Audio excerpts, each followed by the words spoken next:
Buenas tardes, bienvenidos a nuestra sesión del día de hoy de Empecemos Entendiendo Webinars del mes de agosto. Es un gusto tenerlos aquí nuevamente, los que nos hayan seguido a lo largo de las 4 series que hemos dictado anteriormente. Esta es nuestra quinta serie y hoy es nuestro segundo día de ponencias. El día de hoy la ponencia es Empaques plásticos para agroquímicos. Para dicha ponencia nos está acompañando Marcos Paulo Carneiro. ¿Ok? Él es actualmente gerente de ventas y desarrollo de productos para Latinoamérica de Vericap. Igualmente, haciendo una breve reseña de su experiencia, él es graduado en Ingeniería de Materiales con especialización en Administración de Empresas y Gestión de Proyectos. Tiene una experiencia profesional de 12 años trabajando en desarrollo de empaques y lanzamiento de productos en empresas como Aptar, Avon, Danone, BAF y Vericap. De tal manera, encantados de tener con nosotros a Marcos y esperando que esta información que él va a compartir con nosotros sea de provecho para todos. Te cedo la palabra, Marcos. Muchas gracias. Muchas gracias, Alejandro. Gracias a todos por la participación. Buenas tardes a todos. Para mí es un gusto poder hablar a las personas de Brasil, pero principalmente de Latinoamérica, una vez que el alcance de Empecemos Entendiendo es muy amplio en la región. Entonces, mucho gusto. Yo soy de Brasil, mi lengua nativa es el portugués, por lo que voy a intentar hacerlo mejor para hablar en español y para que todos comprendan mi ponencia. Entonces, como comentó Alejandro, me llamo Marcos Paulo Carneiro. Hoy estoy como gerente de ventas en Vericap. Mi graduación en Ingeniería de Materiales con especialización en Administración de Empresas y Gestión de Proyectos, por lo que he podido trabajar con distintos proyectos relacionados a empaques por 12 años. Ahora, hace 7 años, estoy enfocado en el mercado de agroquímicos desde mi experiencia en BASF. Ahí tienen mi contacto, mi mail. Entonces, si necesitan después hacer algún contacto, sacar alguna duda, hacer alguna pregunta adicional, voy a estar a disposición de todos para contestar eventuales dudas. ¿Ok? Bien. Siguiendo para el tema central entonces de la ponencia de hoy, empaques plásticos para agroquímicos. ¿Sí? Yo pienso que el tema de alguna manera ha llamado la atención de ustedes para que participen al día de hoy. Y las preguntas principales que voy a intentar contestar acá es: ¿por qué son importantes los empaques plásticos para agroquímicos? ¿Cuáles son sus funciones? O sea, ¿qué diferencia un empaque plástico para agroquímico de eventualmente otros empaques?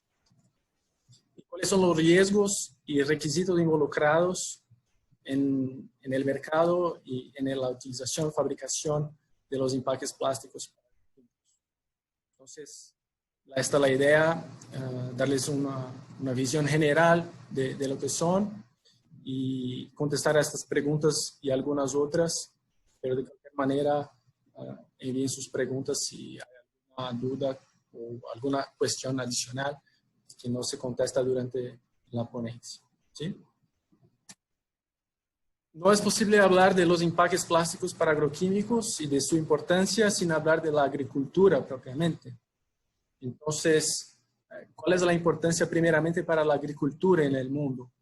Hay muchas posibilidades de contestar esta pregunta, pero la principal, la importancia inicial, por decir, es producir alimentos para la población mundial.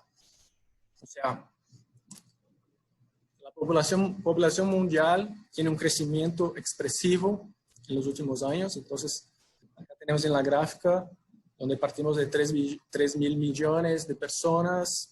Hoy estamos como alrededor de 8.000 millones de personas. Y la previsión es que en los próximos 30 años llegaremos alrededor de 10.000 millones de personas, por lo que es un incremento significativo de gente que necesita de alimentos para su sobrevivencia.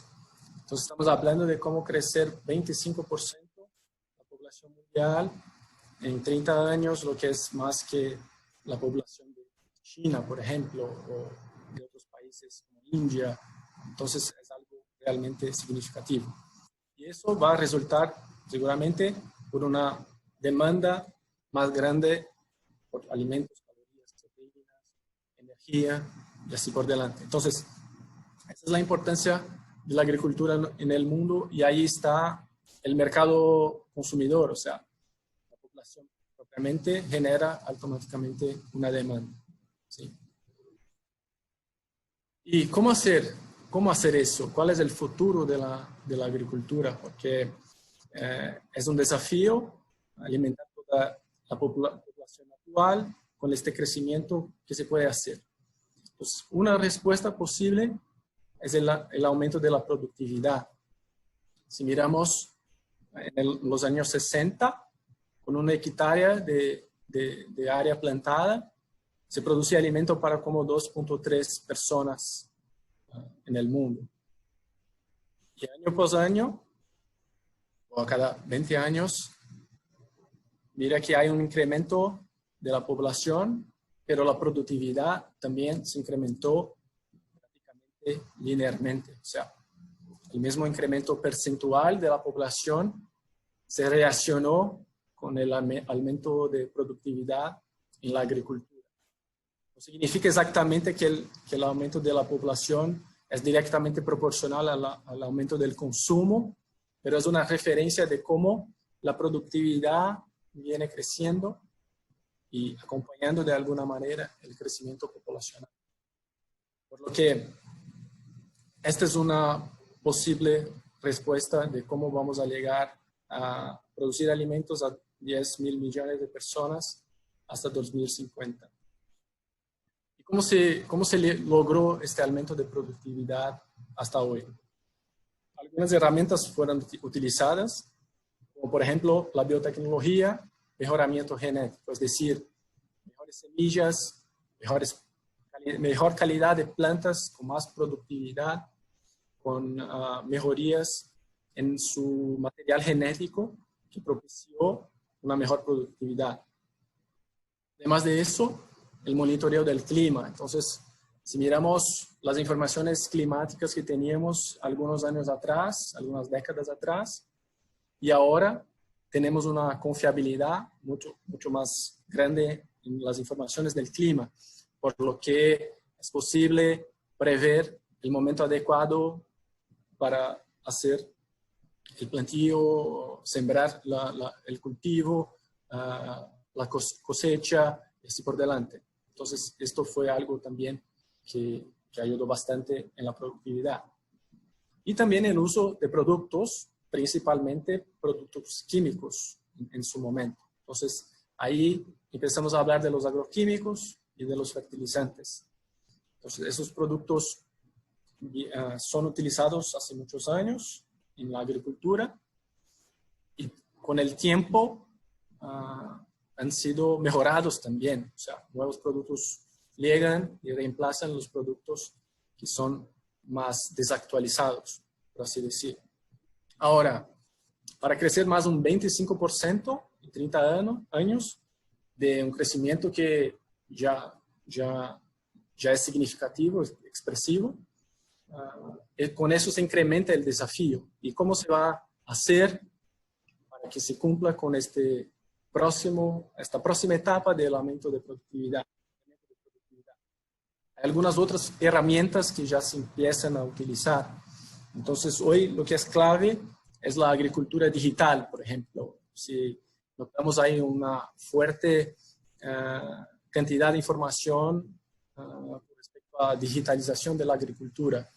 Eso impacta en máquinas y equipos, por ejemplo, autónomos, eso ya existe, que trabajan solamente con programación computadorizada sin un operador propiamente, con informaciones mucho más detalladas del clima, o sea, del clima específico de una propiedad, no solamente el macroclima, el clima de una región, pero sí de una propiedad. Muchas informaciones y datos que se pueden obtener con la digitalización. Entonces, informaciones específicas de la propiedad, en cuál región del cultivo hay una cantidad más grande de plagas, o qué tipo de tendencia hay con respecto a las plagas que pueden comprometer la productividad de un cultivo. Y la utilización de drones, por ejemplo. Ahí son drones de aplicación o mismo para hacer el mapeo y buscar los datos que yo he mencionado. Además de eso, siguen en utilización los productos químicos y ya se utilizan, pero la tendencia es un crecimiento de los productos biológicos. O sea, los productos biológicos sí son una tendencia, el crecimiento ocurre año por año y va a seguir así por los próximos años. Pero no es decir que los productos químicos, los biológicos van a reemplazar los productos químicos, pero que lo que se cree sí es que es fundamental que se utilice lo que se llama el manejo integrado del uso de estos productos. O sea, hay sinergias que estos productos pueden tener y trabajar de alguna manera, se utilizar en conjunto para que se tenga un resultado más eficiente y una mejor productividad. Entonces, esta es de una manera general que se ve con respecto a agricultura. Y miren que los productos químicos, los agroquímicos, ahí están presentes en el pasado, en el futuro, y siguen siendo fundamentales para atingir el objetivo de alimentar la población mundial. Bien. Marcos, Bien. Al final de esta lámina teníamos una encuesta para poderla comunicar a los participantes. La voy a lanzar, ¿te parece? Sí. De acuerdo. Nuestro ponente nos sugirió esta encuesta que les vamos a pasar en este momento y la pregunta la van a ver a continuación. En su opinión, ¿es posible satisfacer la demanda mundial futura de alimentos simplemente aumentando la productividad? ¿Qué creen? Si quieres hacer algún comentario, Marcos, acerca de la pregunta o el contexto en el cual te gustaría que ellos analizaran la misma. Sí. No, el punto es, yo comenté algunos aspectos importantes del aumento de la productividad, pero el futuro, siempre hay duda con respecto al futuro, ¿no? Y la posibilidad de aumento de productividad es una de las tendencias, pero hay algunos grupos que creen que hay otras cosas, como por ejemplo, incrementar el área plantada, por ejemplo. O sea, esta sería una otra posibilidad. Hay sus limitaciones, obviamente. O por ejemplo, hacer cambios de cultura, y reemplazar cultivos que son menos productivos por otros que son más productivos. Hay el tema de que se produce hoy la agricultura también es fuente de materia prima para otras industrias, como por ejemplo biocombustibles, la piel, y así por delante. O sea, por cuanto la producción de alimento es prioritaria en relación a estas otras industrias. Entonces, acá es un panorama general que yo he dado con respecto al aumento de productividad, pero no es algo que todos tienen la misma opinión, que es la única salida para satisfacer la demanda mundial. Creo que nuestra audiencia está mayoritariamente a favor de tu opinión. Un 25% contesta que sí, que digamos el aumento es el aumento de la productividad, es lo necesario para satisfacer la demanda. Y un 70%, y bueno, ahorita alguien más votó, así que hay un 71% que está de acuerdo con la opción de no. Aparentemente hay otro tipo de actividades que podemos realizar. Adelante, Marco. Incluso porque hay también un límite natural, o sea, biológico, de cuánto se puede obtener de producción o de productividad en una determinada área. Por lo que realmente si miramos los esfuerzos de las inversiones de la industria por incrementar la productividad, son muchísimo grandes y creo que es algo que se va a buscar fuertemente en los próximos años. Bien, adelante, cambiando un poco, en camino un poco más del tema central de la presentación. Acá es para darles una idea de cómo ocurre la aplicación de agroquímicos de una manera general. Entonces, el producto hay que llegar hasta la propiedad. En la propiedad se hace lo que se llama de preparación para aplicación, donde el agroquímico es diluido en agua, en un tanque, y a partir de este tanque se lleva a la pulverización. Entonces, hay distintas maneras de hacer la pulverización, como se puede mirar en las imágenes. Esto depende del área, del producto que se va a aplicar y de la tecnología involucrada.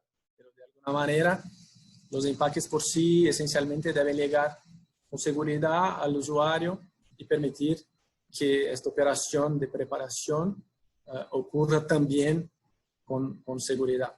Pero eso hablamos un poquito más adelante. Ahora hablando un poquito de los tipos de productos utilizados en la agricultura. Entonces yo hablé que los químicos y biológicos, hay el tema del manejo integrado. Entonces, ¿qué son los productos químicos para agricultura? Hay un grupo que son los plaguicidas, por así decir. Entonces, los insecticidas para combater algunos insectos específicos, los fungicidas para combater a los hongos y los herbicidas para combater a las plantas que no son las plantas deseadas en aquel área y pueden tomar los nutrientes de la producción deseada.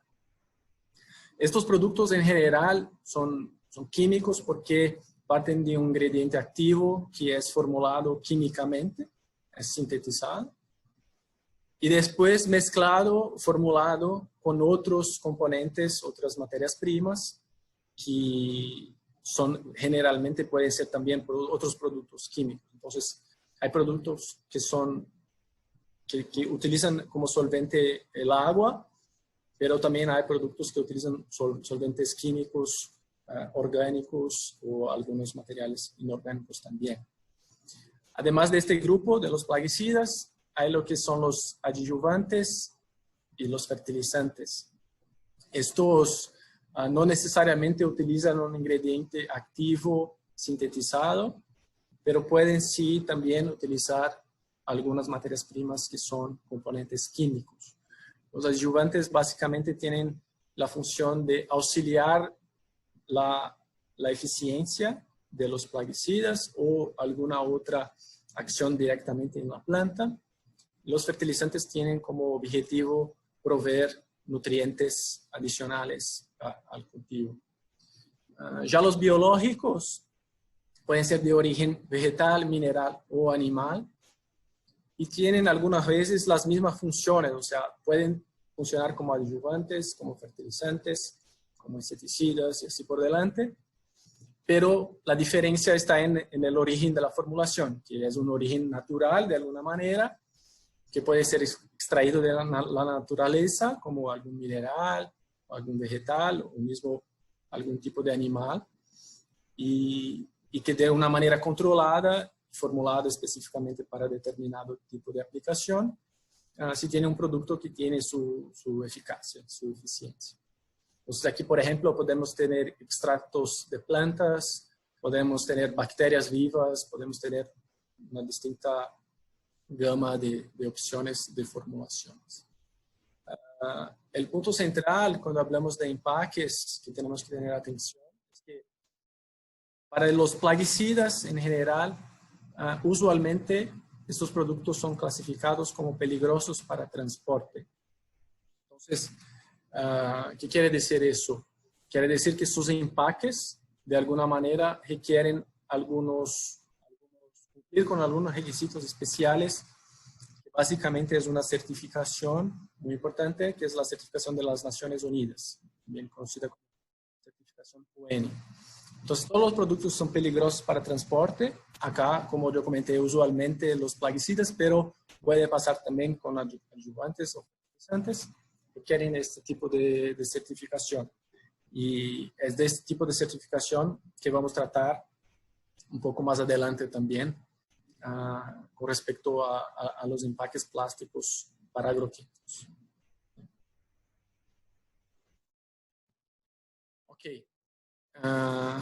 Antes de hablar de la certificación propiamente, que es un tema un poco más de legislación y un poco más específico, me gustaría darles una idea de los tipos de empaques plásticos para transporte de productos peligrosos y consecuentemente los agroquímicos. Entonces, todos los requisitos que se tienen que cumplir y el enfoque que se tiene en este mercado, principalmente con seguridad del contenido y del producto, hacen con que ocurra una cierta estandarización de los empaques. Entonces, hay muchos formatos distintos, como pueden mirar aquí, desde 250 mililitros hasta 1000 litros, sería este empaque más grande acá. O sea, hay una amplia gama de volúmenes, pero de alguna manera algún tipo de estandarización entre los formatos y los diferentes volúmenes de empaques. ¿Y cómo son clasificados estos empaques? Pues, generalmente, los empaques más pequeños, y aquí es importante decir, ¿por qué la necesidad de tener empaques más pequeños y empaques más grandes? Entonces, esto va a variar mucho de acuerdo con el tipo de producto y el cliente final. O sea, si el cliente final es un productor pequeño o algún tipo de cultivo que se produce en áreas más pequeñas, hay una tendencia de que se necesite menos producto para aplicación y hace más sentido que los empaques sean más pequeños para la utilización por el agricultor. Por otro lado, hay propiedades que son muy grandes, muy extensas y cultivos que así lo son también. Y hay casos donde el productor, el agricultor, recibe el producto final en el empaque de 1000 litros o 200 litros o tan grande cuanto sea. Entonces, esto va a depender un poco de estas variables, ¿sí? Pero es importante mencionar que hay una distinción entre los empaques más pequeños que generalmente se unen el bidón, la tapa en una caja, un corrugado, y ahí se forma un empaque combinado. O sea, puede ser distintas presentaciones. Acá, por ejemplo, 4 bidones de 5 litros, pero puede tener como 12 botellas de 1 litro o 2 bidones de 10 litros. Entonces, hay distintas combinaciones de empaques que se hacen para que se forme un empaque unitizado, ¿sí? Unitario. ¿Sí? Pero también hay los empaques individuales, que generalmente empiezan en 10 litros hasta los IBCs, los empaques de 1000 litros. Es decir, que el empaque propiamente solo es estable y es el producto final. No necesita estar integrado de alguna manera con otros empaques para que se forme el producto individual. Entonces, estas son las dos clasificaciones, o dos de las clasificaciones que se diferencian en los empaques para transporte de productos peligrosos. ¿Sí? Hablando de bidones y botellas específicamente, entonces, como yo comenté, para los empaques que son combinados, tenemos los tipos de empaques no apilables. Generalmente son cilíndricos hasta el rango de 1 litro, cantidad de 1 litro. Y después de 1 litro es más usual que se utilice bidones para poder manejar mejor el empaque y utilizarlo. O sea, la facilidad de uso se queda más eficiente con este tipo de bidón, ¿sí? Y hay también los empaques apilables, en general 10 litros, 20 litros, que son empaques individuales, por decir. El proceso productivo es extrusión soplado, entonces este es el proceso más usual. Es importante decir que acá estoy hablando un poco de lo que son los estándares y lo que es la más grande parte del portafolio de agroquímicos en la región, en Brasil y en la región latinoamericana, ¿sí? Pero no es necesariamente la única opción que se tiene, ¿sí? Marcos, ¿sí? hay una interrogante de la audiencia, está en portugués, así que yo no he practicado mucho portugués, Avon, así que espero traducirlo adecuadamente. Dice Antonio Farías, te comenta, Sí. Tienes, ¿no? Sí. ¿Tienes algún proyecto para unificar certificaciones de embalajes para productos peligrosos en los países de América del Sur? Creo que la pregunta viene justo con el comentario que acabas de finalizar, ¿no? Sí. Yo voy a hablar un poco más con respecto a legislación también en los próximos slides. Pero lo que van a notar es que hay distintas legislaciones para los distintos tipos de transporte. Y en regiones como Europa, por ejemplo, hay organismos que hacen la centralización de estas certificaciones para todos los tipos de transporte, lo que facilita mucho el proceso. Pero en Latinoamérica estamos un poco detrás de este punto, porque por dos razones. Hay algunos países que no tienen sus propias legislaciones locales para transporte de productos peligrosos. Y hay países que lo tienen, pero lo tienen de una manera que no es coordinada entre los tipos de transporte. Y hay algunas iniciativas, por ejemplo, en Brasil, de armonizar eso, pero en nivel Latinoamérica o Mercosur, por ejemplo, yo pienso que aún estamos un poco distantes de eso. Lejos, ¿no? Lejos de esto. Sí, hay una nueva pregunta de Kevin Monsalve. Dice, al ser empaques para productos peligrosos, ¿sería posible utilizar empaques más sostenibles como biodegradables o con material reciclado? Sí, eso yo voy a comentar. Hay un desafío técnico porque la performance de estos empaques hay que ser muy alta. Pero si se puede cumplir con los requisitos técnicos, las pruebas de calidad que se tienen que hacer para obtener la certificación ONU, se puede utilizar, en teoría, cualquier tipo de material. Perfecto, perfecto. Hay una nueva interrogante. Jefferson Ramírez. ¿Cuál es el requerimiento mínimo de resistencia al cracking de los materiales? Habla específicamente del HDPE para envasar agroquímicos. ¿Depende del tipo de sustancia envasar o se tiene un valor mínimo estándar o está establecido en alguna norma? No hay un valor estándar, pero hay pruebas, hay algunas pruebas como por ejemplo la prueba de compatibilidad que se tiene que cumplir, donde el empaque o el conjunto todo de empaque no puede presentar daños al final de la prueba y hay que cumplir con algunos tipos de requisitos con respecto a la pérdida de volumen durante el transcurso de la prueba. Por lo que si hay cualquier tipo de stress cracking, no se va a llegar al resultado final.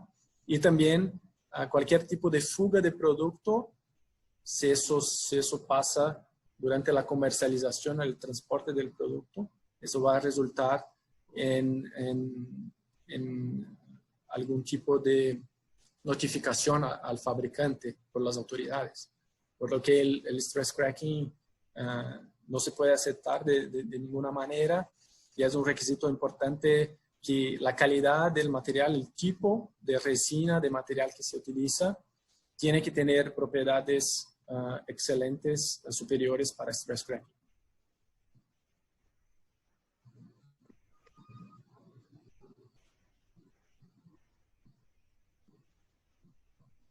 Perfecto, Marcos, te dan las gracias por tu respuesta. Puedes continuar. Hay una pregunta adicional, pero sé que más adelante vas a tocar un punto específico, así que la reservo para unas láminas más adelante. También. De cualquier manera, agradezco a los participantes por las preguntas muy interesantes. Bien, retomando, como yo comentaba, de la estructura de estos tipos de empaque, es muy usual tener empaques o monocapa o multicapa, son los coex. Esto porque, como les comenté, hay distintos tipos de solventes y de materias primas que se utilizan en la formulación. Entonces es usual que solventes como el agua sean menos agresivos y tengan una tendencia de no permear tanto el plástico que productos formulados con solventes orgánicos o algún químico un poco más agresivo. Entonces, en el empaque monocapa se utiliza el polietileno de alta densidad. En el multicapa, además del polietileno de alta densidad, se utilizan diferentes tecnologías y materiales de barrera. La fluoración, por ejemplo, es una tecnología bastante utilizada, donde un empaque monocapa recibe un tratamiento de flúor, del gas flúor, y el flúor reemplaza el hidrógeno que está en la estructura del polietileno en la superficie y confiere al material una más grande resistencia química. Entonces, este proceso, hay distintas maneras de hacerlo. Puede ser en el soplado o puede ser un tratamiento después de la fabricación del empaque, por ejemplo. Pero es una alternativa para conferir una mejor resistencia química al empaque. El otro son el uso de una capa específica de otros materiales como EVOH o poliamida, por ejemplo, o mismo un polietileno con carga de nanocompuestos, donde estos nanocompuestos crean una dificultad, una barrera mecánica o física que dificulta la permeación del producto que está dentro del empaque para fuera del empaque. Entonces, además de la certificación UN que les comenté, el tema de barrera y de la posibilidad del empaque resistir al producto que se envasa adentro es otro factor muy importante a considerar en los empaques para agroquímicos. Hablando un poco con respecto a los tipos de tapas, entonces hay un tipo de tapa bastante usual en este mercado que llamamos de ratchet band. Ratchet band básicamente está relacionado a esta banda de seguridad, este cierre de seguridad, que tiene como estos dientes ahí, visibles. Y este es un concepto de banda que ya existe hace bastante tiempo. El proceso productivo de las tapas propiamente es inyección, un poco distinto de las botellas y de los bidones. Y se recomienda la utilización del polietileno de alta densidad también por los requisitos técnicos de las pruebas y del stress cracking también, como se han preguntado. Los formatos usualmente se llaman 45 milímetros, son las tapas para empaques usualmente hasta 1 litro, los empaques cilíndricos, y 63 milímetros, que ya es una tapa más grande, para empaques más grandes también, donde se tiene que diluir o se tiene que aplicar más producto en el tanque y ahí se necesita una evasión más importante. Acá un poco del ejemplo de cómo como es la aplicación en el bidón o en la botella. Entonces, para este tipo de tapa, ratchet band, si tiene una terminación de botella donde hay estos dientes ahí, y estos dientes son que van a hacer la retención de la banda de seguridad. Después de que se abre el producto, se queda ahí la banda rompida, rota, se queda suelta arriba del bidón y la tapa ya no está. Entonces, este es cómo funciona este modelo ratchet band, que es bastante utilizado actualmente para agroquímicos. Ya hay un segundo modelo, una otra tecnología, que se llama Slit Flex Band. En este tipo de tapa también el proceso productivo es de inyección, material también polietileno de alta densidad, y los diámetros usuales son los mismos, más usuales en la región. La diferencia es que la banda de alguna manera sigue el formato del cuerpo de la tapa, y para formarla es necesario como hacer un corte en el material de la tapa para que cuando se aplique la tapa, este material de la banda va a alojarse por debajo de este diámetro más grande en el cuello. Y cuando se abre la tapa y se cierra una vez más, la banda se queda añadida a la botella. Y se queda visible que hay un gap, un espacio entre la tapa y también la banda de seguridad, por lo que se puede identificar que el producto fue de alguna manera manipulado. ¿Sí? Entonces, estas son básicamente las dos tecnologías que se utilizan en Latinoamérica principalmente. Hay otras regiones que no utilizan ninguna banda de seguridad, pero ahí por algunas legislaciones locales y por una recomendación también de seguridad, en Latinoamérica y en Brasil principalmente, es mandatorio tener este tipo de, o el ratchet band o el slit flex band como tecnologías para las tapas de agroquímicos. Perfecto, Marcos. Tenemos una votación también por esta clasificación de etapas que tú nos has comentado. Se la vamos a pasar a la audiencia en este momento.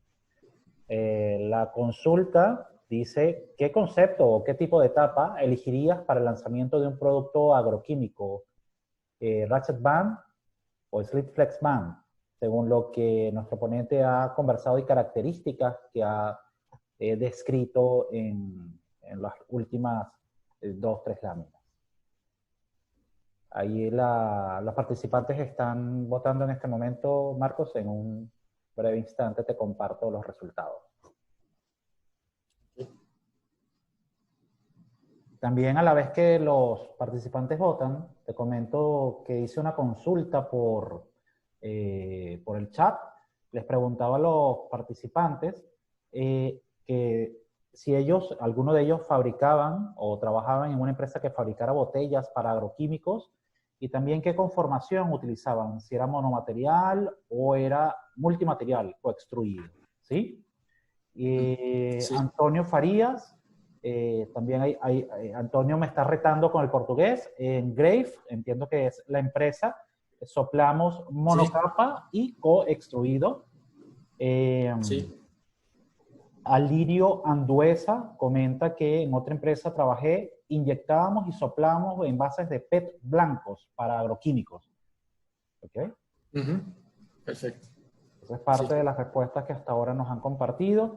Siguen votando en la última consulta realizada a través de la votación, pero te puedo adelantar, Marcos, que un 75% escoge Ratchet Band versus un 25% de Slit Flex Band. ¿Sí? Perfecto. Voy a compartir ahorita los resultados para que lo visualices. Perfecto. Interesante. Solo el comentario con respecto al PET, como yo les dije, no es exclusivo la utilización del polietileno y de extrusión soplado. Realmente se utiliza PET en algunas regiones, para algunos productos específicos, en algunos países, en Latinoamérica también. Pero el PET tiene buenas características de resistencia química, lo que ayuda en esta aplicación. Por otro lado, hay un tema de reciclado, o sea, de reciclaje. Entonces, algunos países han optado por utilizar específicamente el polietileno por el proceso de reciclaje de este material y ya no están más utilizando el PET, pero es un material que también se aplica para este mercado en algunos países.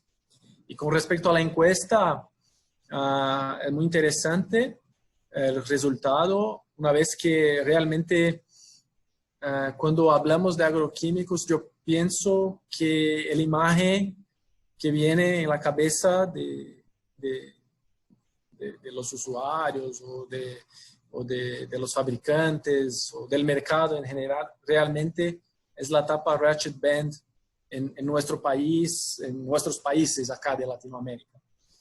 El punto que me gustaría comentar es que, por ejemplo, este concepto ya está totalmente en desuso en otras regiones, como por ejemplo en Europa y también en Estados Unidos, en Norteamérica.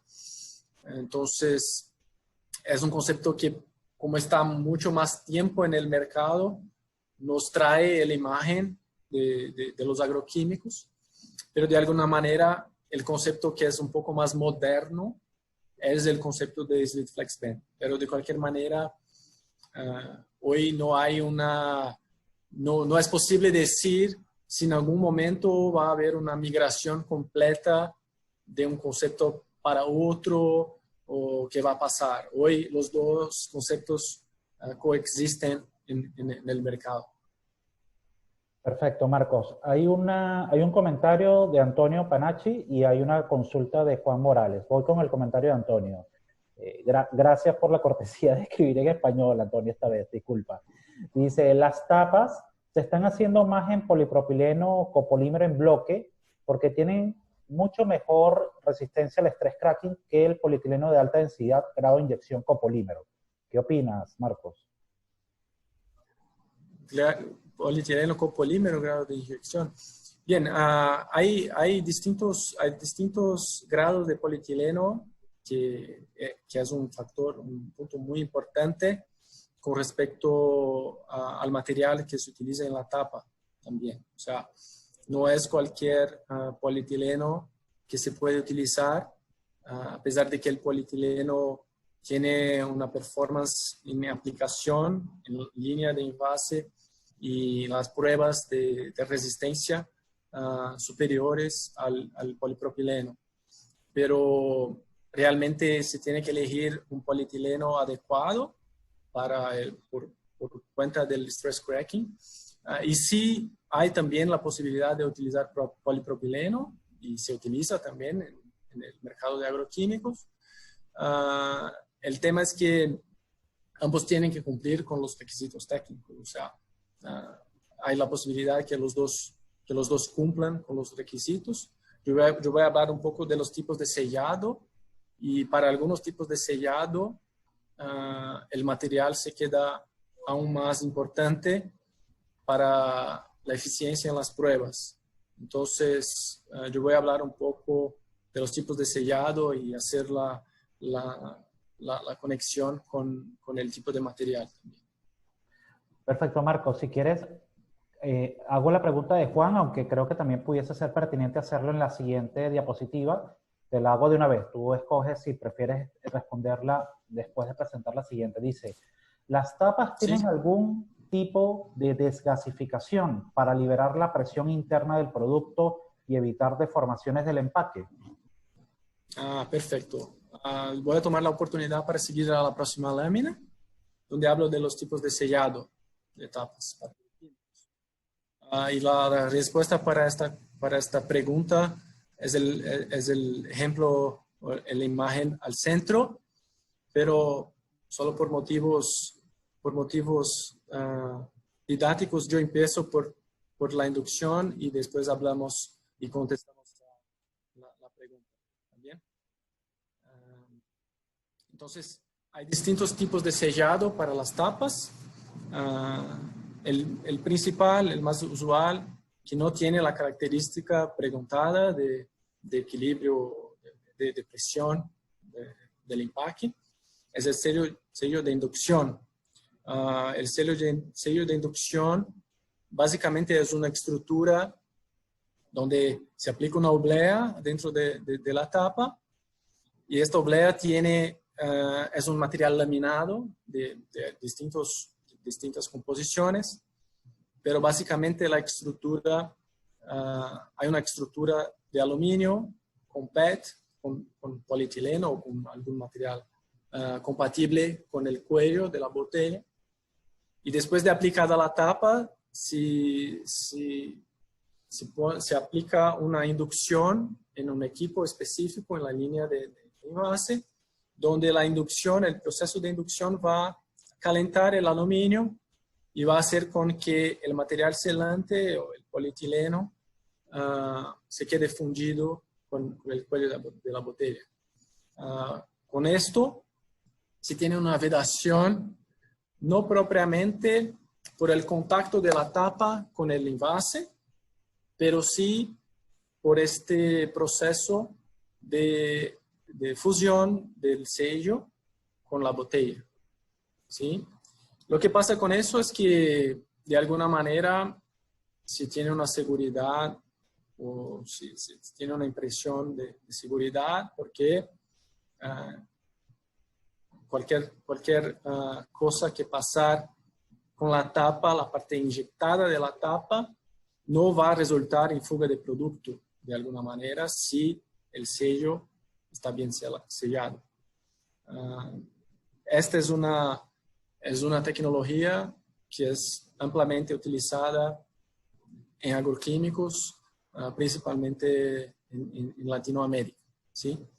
Y para esta alternativa, no solamente para esta, pero acá yo traigo como un ejemplo, hay la posibilidad de tener en esta estructura una membrana o una válvula, se puede llamar así, de politetrafluoretileno. Y este material es un material que permite el pasaje de gases por acá, entrada o salida, pero no del producto que está adentro. Y ahí, con eso, sí, se puede equilibrar la presión por distintas razones. La diferencia de presión puede ocurrir, por ejemplo, porque se llena el producto en una altitud y se comercializa el producto en otra altitud, más alta o más baja. O, por ejemplo, porque el producto propiamente reacciona con el headspace, con el aire que está dentro del empaque y hace con que se cree un vacío, se crea un vacío interno en la botella y de alguna manera si la botella no resiste a este vacío puede deformarse. Entonces este tipo de venteo de membrana va a permitir que ingrese aire adentro del empaque y que la presión se equilibre una vez más. ¿Sí? Y por fin, al final, hay la tapa que lleva una oblea de polietileno. Es un polietileno expandido, laminado con polietileno, con películas de polietileno. Y el sellado de este concepto se garantiza básicamente por la compresión del sello contra el cuello de la botella. Acá es que yo comentara que en este caso, si se aplican las pruebas de calidad y de certificación que se tienen que aplicar, no es aceptable cualquier tipo de daño a la tapa, porque si la tapa se daña, el producto va a ocurrir fuga de producto de alguna manera y el producto no va a estar en conformidad. Entonces, para este tipo de aplicación, los requisitos de la demanda de calidad y de requisitos técnicos de la tapa es aún más grande y más importante. Por lo que elegir el material adecuado para la tapa también es fundamental si se quiere utilizar este tipo de concepto. Y acá un comentario más. Si se tienen la tapa y el sello polietileno, si tiene un empaque monomaterial. Además de que la botella usualmente también es polietileno, se puede seguir con un conjunto monomaterial, lo que es una tendencia, ¿no? Porque si miramos también como ejemplo en Europa o algunos otros países, hubo una transición del modelo de inducción para el modelo de compresión, siempre que posible técnicamente. Entonces, yo veo como una tendencia que se cambie a este modelo de sellado, pero el desafío técnico es muy grande, principalmente en nuestra región, donde hablamos de climas donde tenemos periodos más calurosos, donde tenemos distancias más grandes que percorrer el producto, tenemos frutas más de más baja calidad en algunas veces para llegar hasta los agricultores. Entonces es un desafío importante, pero es un camino que la industria puede seguir en los próximos años. Ok, Marcos, hay una interrogante de Antonio Farías. Dice, ¿las válvulas aplicadas permiten que el empaque disminuya el colapso o simplemente rellene el empaque? Sí, también uno de los objetivos es que no ocurra el colapso con la utilización de las válvulas. O sea, la especificación de la válvula y el flujo de aire que ella va a permitir adentrar al empaque a través o de la parte interna de la tapa o por algún orificio arriba de la tapa, a través de la membrana, hay que ser suficiente para compensar el vacío interno que se va a crear en la botella y para que no colapse la botella. O sea, antes de que colapse, la presión esté equilibrada.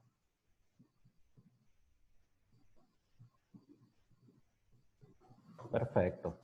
Obrigado, respondido. Muchas gracias. Bien, ahora yo voy a regresar al tema de la certificación UN, por una parte un poco más de legislación y un poco más de las normas, pero creo que es importante conocer eso para agroquímicos y transporte de productos o mercancías peligrosas, como también es muy usual utilizar esta nomenclatura. Entonces, ¿por qué la certificación es una certificación UN o de ONU?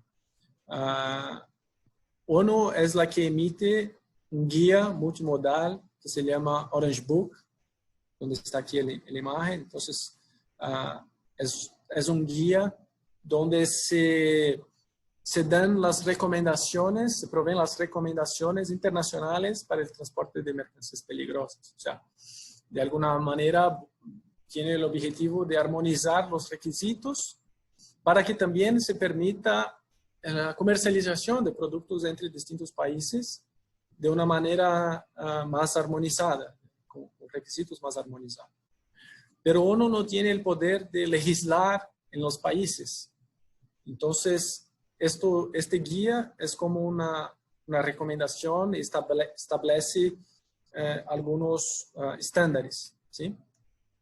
Pero cada tipo de transporte tiene su propia legislación. O sea, con base en este guía de ONU, por ejemplo, el transporte marítimo tiene el IMDG Code, que es también un guía internacional para transporte marítimo específicamente, donde algunas autoridades navales lo aplican como su requisito legal en determinados países. Otras no lo aplican, no aplican ningún tipo de legislación. Lo mismo para el transporte aéreo, donde hay el guía de IATA para productos peligrosos, y que también es una legislación que tiene como base el Orange Book, pero tiene sus requisitos específicos también, porque, por ejemplo, para el transporte marítimo hay una preocupación muy grande con la humedad, una vez que el transporte ocurre en el océano. Ya en el transporte aéreo hay una preocupación muy grande con la diferencia de presión, una vez que la carga va a someterse a distintas presiones durante el transporte.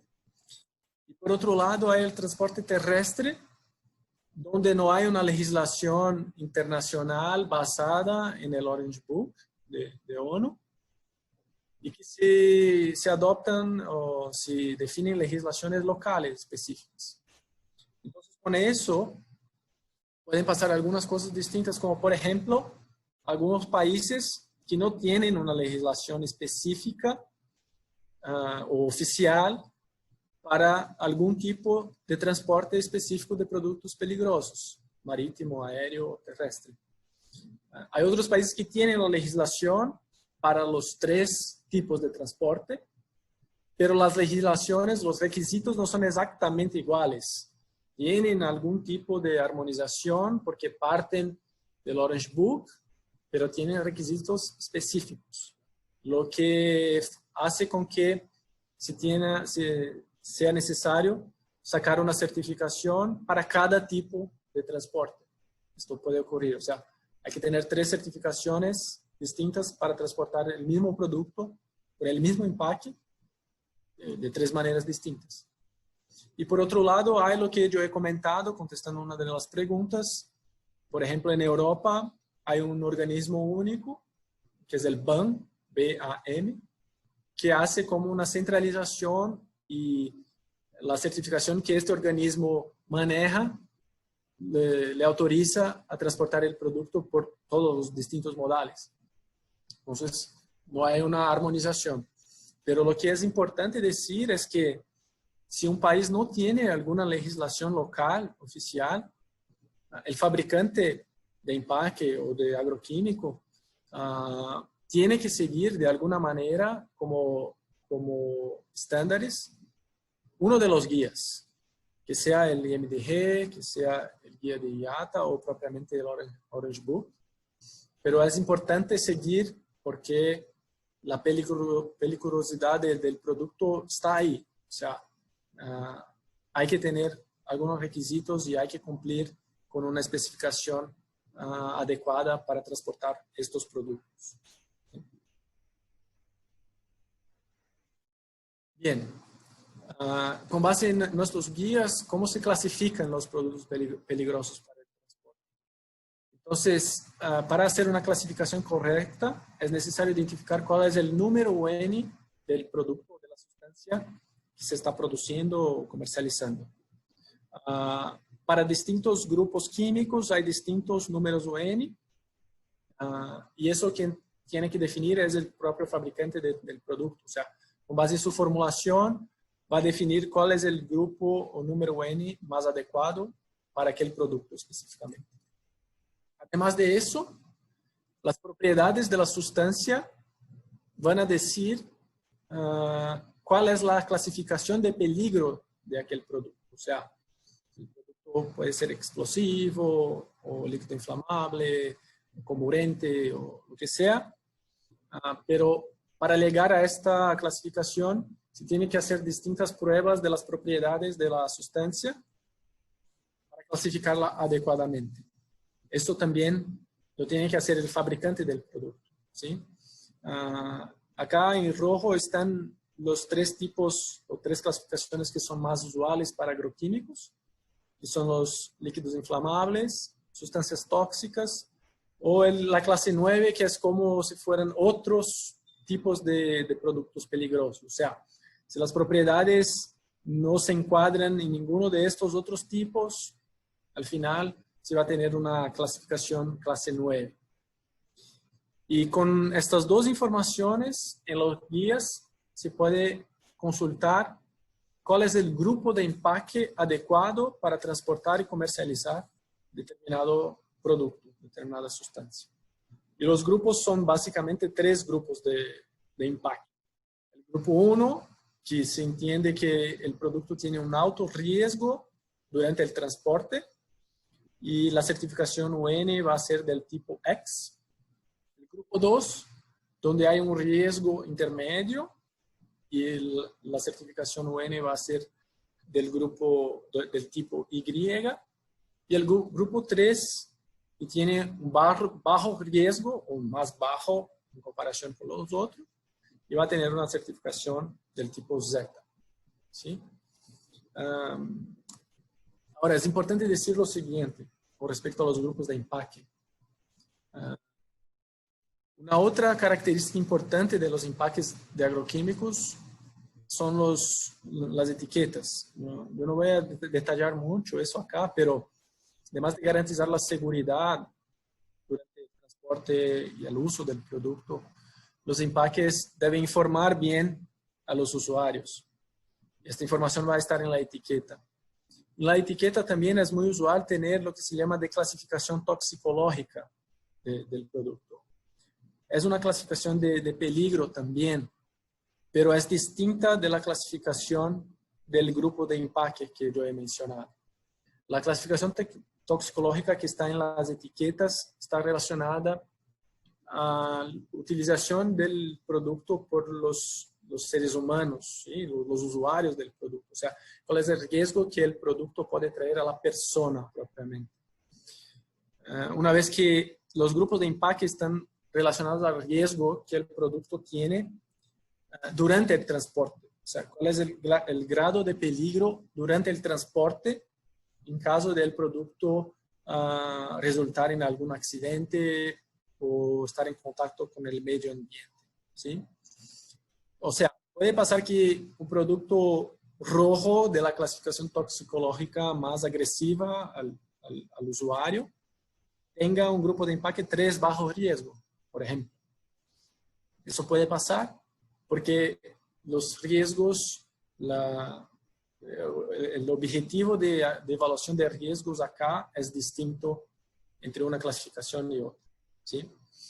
Bien, pero ¿cuál es la importancia de conocer el grupo de empaque de su producto? Porque el grupo de empaque va a definir los criterios para la certificación UN. O sea, yo voy a hablar un poco de las pruebas, y para las pruebas, para distintos grupos de empaque, se tienen distintos requisitos que cumplir durante las pruebas, ¿sí?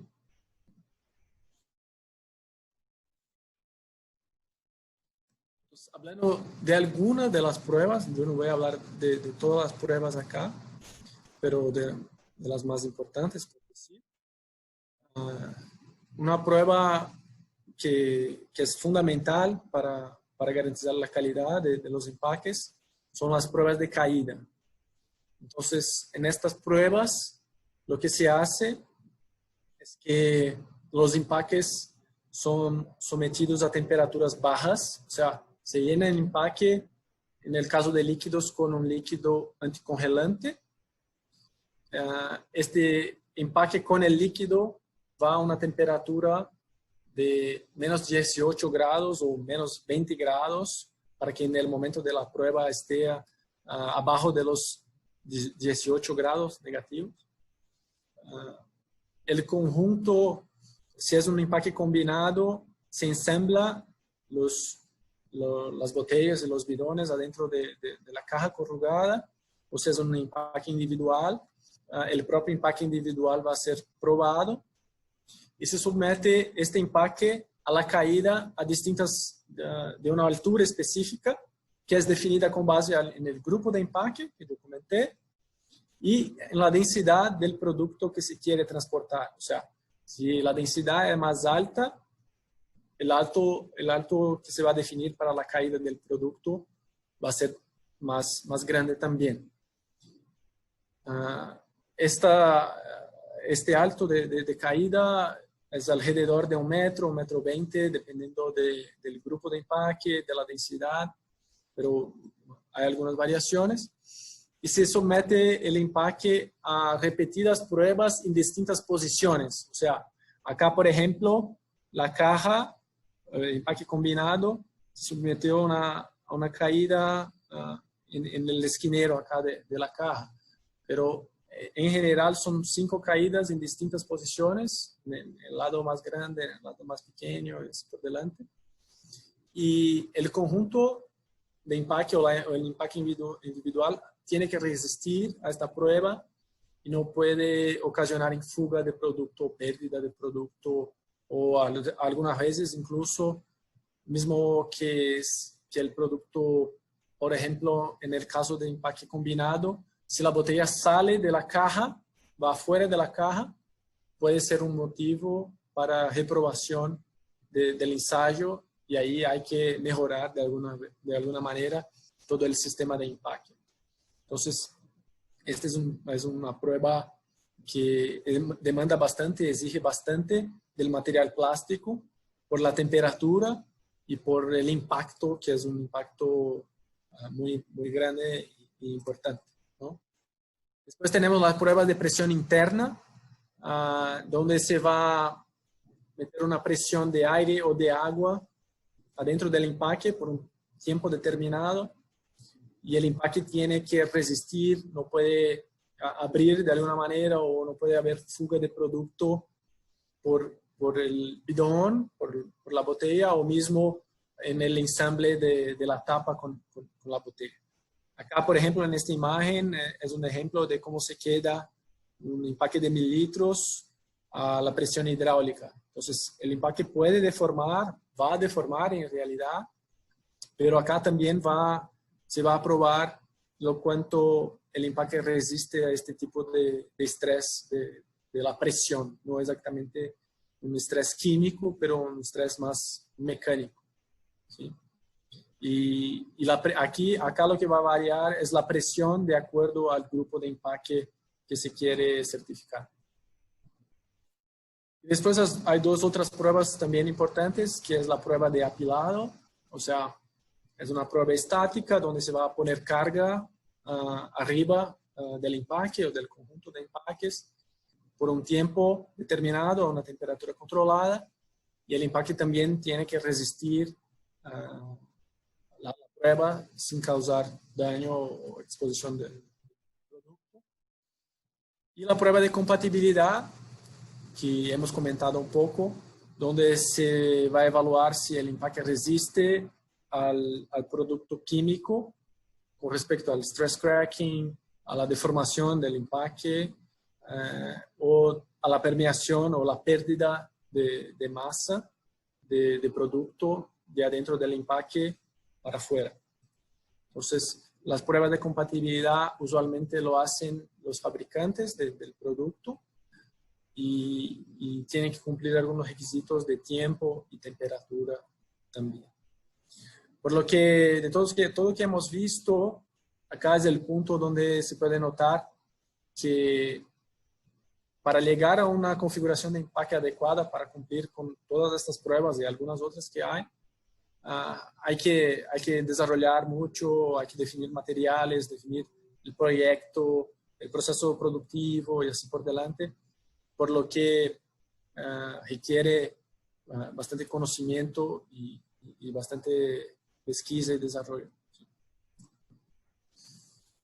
Y para terminar, me gustaría comentarles de cómo se presenta la certificación en el empaque propiamente. Entonces, un empaque certificado que no lleva la certificación o el código N impreso o grabado de alguna manera, no vale de nada, ¿no? Es como no fuera certificado. Entonces, además de tener la certificación y obtener esta codificación, el fabricante, el proveedor o fabricante del agroquímico, tiene que garantizar que el empaque tenga el registro de las certificaciones.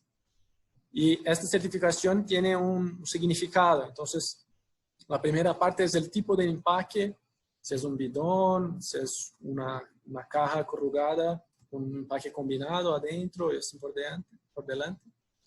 La segunda parte es el grupo de empaque, o sea, acá se mira el X, la Y o Z del grupo de empaque y la densidad para la cual fue probada, en el caso de los líquidos. Después tenemos la presión interna de prueba en kilopascal. Entonces, en este ejemplo, 150 kilopascal de presión interna resistió el empaque. Después tenemos el año de fabricación y un código de país emisor de la certificación. La autoridad con su respectivo número de certificado. Acá está, por ejemplo, el BAN que yo he comentado, que hace como la centralización de este proceso en Europa. Y por fin, el código del fabricante, o sea, quién es el detentor de esta certificación. Entonces, este es un estándar por lo cual cuando se mira un empaque certificado con certificación UN, se puede determinar o saber qué tipo de pruebas este empaque fue sometido y aprobado. Y tiene la respectiva resistencia.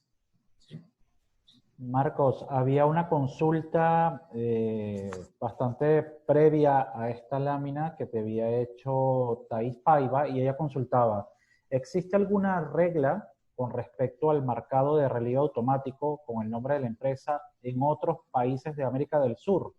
En Brasil es obligatorio. Perdón, Alejandro, no sé si he comprendido bien la pregunta. Sí. ¿Puede reformularla? Si quieres, la repito. Sí. Ya.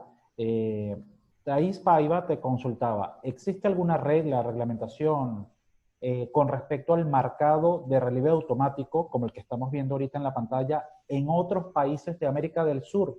Ella indica que en Brasil es obligatorio este marcaje que tú estás mostrando. Sí. Bien. Sí, hay distintos escenarios para distintos países. El punto es que la marcación hay que ser de alguna manera indeleble o que no se puede sacarla, es lo que se pide. Lo que, no es el 100% factible porque de alguna manera se logra sacarla del empaque. Pero de esas maneras como están acá, ¿no? En relieve o impresas de alguna manera, son las maneras más usuales. En Brasil es una obligación. Hay países que no tienen legislación específica para transporte de productos peligrosos, por lo que la marcación también no tiene una regla. Pero lo que se cumple en países que tienen legislación, como por ejemplo de Brasil, es lo más indicado para países que no tienen alguna reglamentación con este respecto.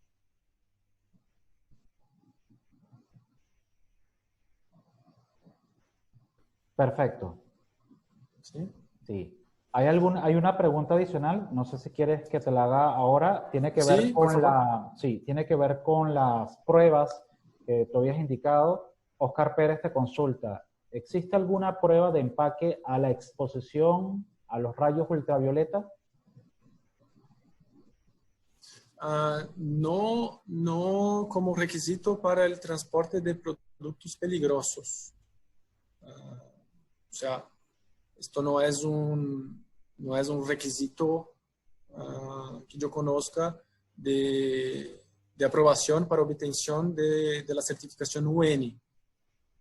Pero hay pruebas en este sentido para productos que estén más expuestos, que tengan una exposición a ultravioleta por necesidad o por el tipo de seguimiento donde es aplicado, pero no específicamente en esta legislación que hemos comentado aquí.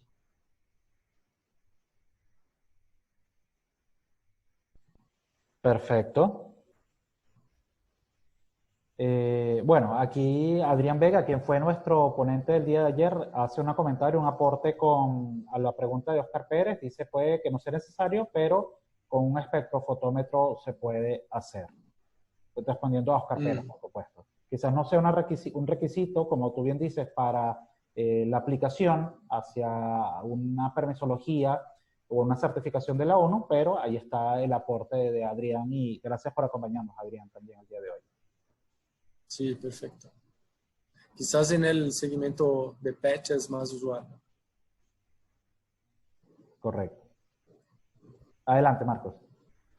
Bueno, está bien. En general, este es el contenido y lo que me gustaría decirles como mensaje final es que mismo con un escenario complejo de altos requisitos, es posible, es factible innovar. Entonces, hemos visto que los empaques para agroquímicos han evoluido muchísimo en otras regiones, mismo acá en Latinoamérica, y es necesario realmente un trabajo muy dedicado de desarrollo para hacer las innovaciones, pero es posible innovar, es posible traer algunas novedades a los empaques para agroquímicos. Por lo que ahí está mi contacto y cualquier cosa que necesiten o cualquier duda o cualquier proyecto que tenga interés en conducir, yo estoy disponible acá. Como Bericap, somos uno de los más grandes productores de tapas plásticas del mundo y líderes mundiales en el segmento de tapas para agroquímicos, por lo que podemos contar con toda la expertise global del grupo y acá de Bericap de Brasil también para soportarlos en los proyectos y los desarrollos. Excelente, Marcos. Me pareció muy interesante. Bueno, ya la conversábamos anteriormente a tu presentación, un tema muy relevante, sobre todo para nuestra región, ¿no? Siendo nosotros una empresa peruana, aquí hay un importante mercado de procesamiento de alimentos y de agricultura, obviamente, y este tipo de productos son muy utilizados para darle un mejor rendimiento a cierto tipo de sembradíos, cierto tipo de productos que se obtienen de la tierra, ¿no? Igualmente invitamos a los participantes si tienen alguna pregunta adicional para Marcos. Por ahora, te comento, Marcos, Antonio Farías nos da las gracias. Muito obrigado pela apresentação. Muito bom o conteúdo. Más o menos, ¿no? Tá perfeito. Ya. Muito obrigado, Antônio, pela participação. Muito obrigado. Agradeço aí pela atenção e pelas perguntas também. Así es, así es.